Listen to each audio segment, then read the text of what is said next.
Since the beginning of time, invention and technological advances have changed our world. From the Stone Age to the Iron Age, the Dark Age to the Industrial Age, and the Space Age to the Information Age. Each altered human behavior. From the start of the Information Age, around 1970, there have been three major evolutions that significantly impacted life as we know it today.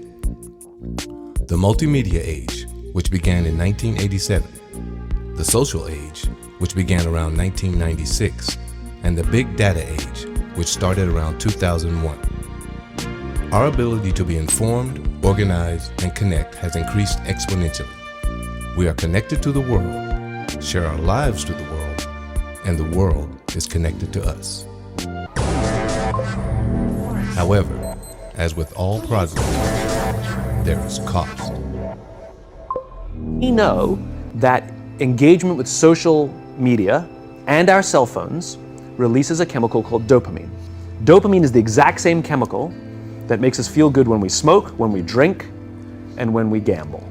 In other words, it's highly, highly addictive. We now know that many of the major social media companies hire individuals called attention engineers who borrow principles from Las Vegas casino gambling, among other places, to try to make these products as addictive as possible.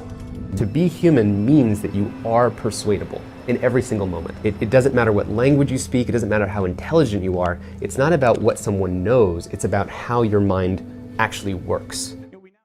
In this documentary series, we take a deep dive into the physical, emotional, and mental impact these advances have on our lives. During this journey, we closely examine 7 people as they are forced to carry out their daily lives with minimal access to the online world. Join us as we unplug.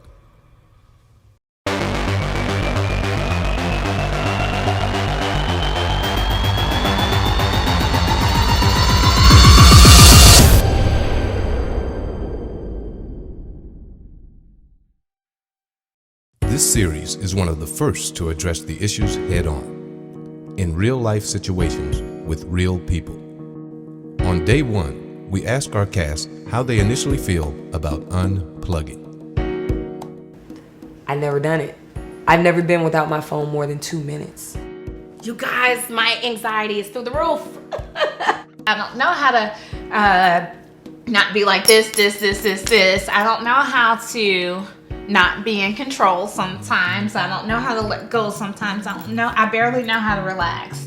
Once I unplug, I lose control of that. I lose control of my life. You have to be a huge social media person to even be recognized or relevant. We've lost grasp of what it means to communicate person to person. This telephone addiction is becoming equivalent to other addictions, and that sooner or later these younger kids that we're dealing with are going to have to be treated the same way that people have to be treated for drugs and alcohol and everything else. By the end of day 1, long-term face-to-face communication creates anxiety.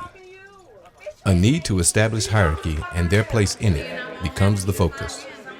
Physical reactions and signs of hypervigilance are also apparent. Is hypervigilance.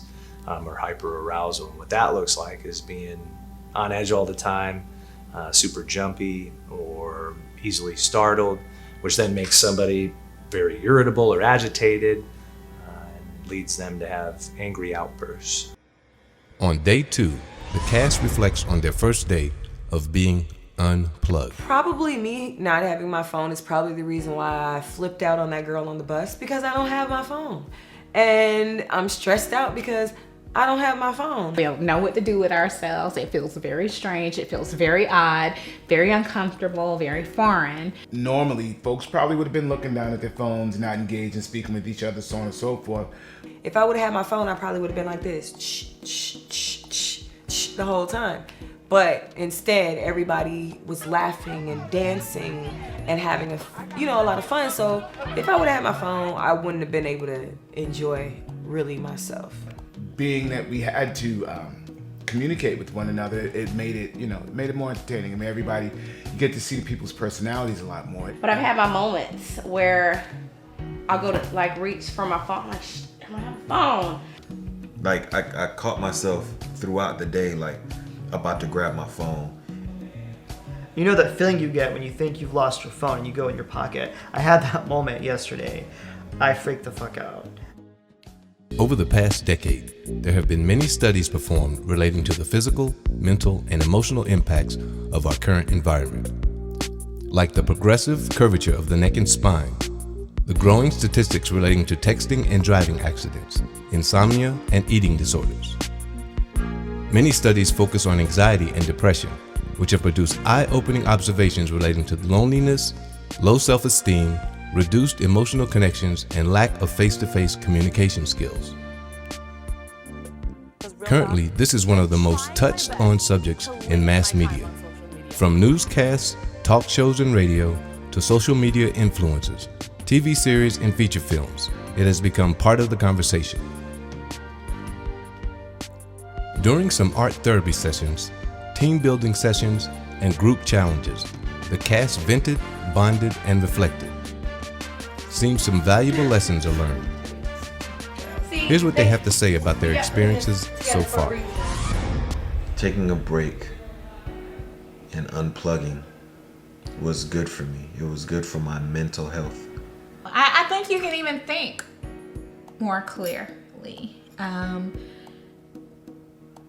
You feel less tense. You feel less, anxious, This weekend is making me see that I need to slow down and take time out for myself and my family. And that's something that I lack. I'll be in my room, my daughter be in her room, and instead of getting up and coming talking to me, she'll text me or she'll inbox me on Facebook. So we're losing that human interaction that we have with each other. I am definitely initiating more conversations than I normally do. That to me is a big breakthrough. From big data marketing to breakthrough medical treatments, we've made significant advancements that benefit our lives. In this series, we examine both the positive impact of technology and its long-term effects on society and human behavior. Several celebrities have spoken out about the impact social media has on their lives and how they have been dealing with it. And the timing is ideal for both starting the conversations around solutions and to capitalize on its edutainment value. Though we may not all share equal benefits, we all share the cost, and we all have a choice in how it affects our lives.